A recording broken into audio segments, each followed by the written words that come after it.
Hello everyone, I'm Hocus and I will be your focus this evening. Today's topic will be about who died first, bite victim, Charlie or Elizabeth. This is a big topic to talk about, especially with it being my second theory, so let's talk about it. Elizabeth Afton, the daughter of William and an unknown Mrs. Afton. She's generally known as the golden child of the Afton family, to some headcanons of course. I'm sure most of you already know Elizabeth's story by now. She died by circus baby because she wanted to meet her and she thought that her father made her for her. So yeah, death by ice cream. Tragic, I know, right? So, what do we know about Elizabeth dying first? Okay, bear with me here, because I'm doing this without the script and I only have 3 points for Elizabeth on this. This first point depends on how you view Midnight Motorist. It all depends on that mound of dirt, whether it be Elizabeth or Mrs. Afton if you go for Afton Midnight Motorist. And generally, the only proof that shows that Elizabeth is not a Midnight Motorist is that she's not there. Is she the mound of dirt? Does she not exist yet? Who knows? The next proof we have of Elizabeth being first is the empty girl's bedroom in FNaF 4.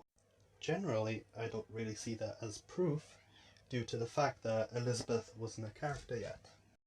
When you're theorising about FNaF, you have to think of what did Scott intend for when he's writing the story. The final point for Elizabeth is, why did William make the fun times if he has not experienced Remnant or Possession yet? Which doesn't happen until that one FNaF 2 minigame where you play as with it Freddy following the puppet. My personal opinion is that Elizabeth was the last of the three to die, and she died somewhere around 1985 to 1986.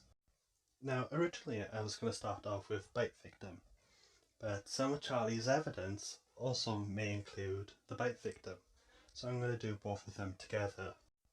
Okay, so fair warning, most of this evidence for Charlie comes from the Silver Eyes trilogy, as that gives us more information of her death than the games do. Evidence for Charlie in the books suggests that she was born in 1983 on the 13th of May, and that as a toddler she was snatched on the 1st of November 1982, but that might have changed to 1983 as suggested by the fourth closet. Wait, I got my information wrong. In the Silver Eyes, there's a newspaper article on November the 1st saying that a toddler has been snatched. That toddler is Charlie, who, instead of dying on November 1st, as I thought, she actually died on October 31st. The games give us how she died, but they do not give us when she died, which is why I'm applying the dates from the fourth closet and the Silver Eyes to the games. Now let's talk about the crying child, and specifically when he died. Right, so we know the crying child died in 1983, as shown by the Fredbear and Friends cartoon. However, the minigames kind of show us the seasons. What we have to apply is the coloration of what the minigames are showing us and the kids themselves. The coloration seems to be similar to around springtime to summertime, and the kids, they show us that it may be summertime with all the with the type of clothing that they are wearing.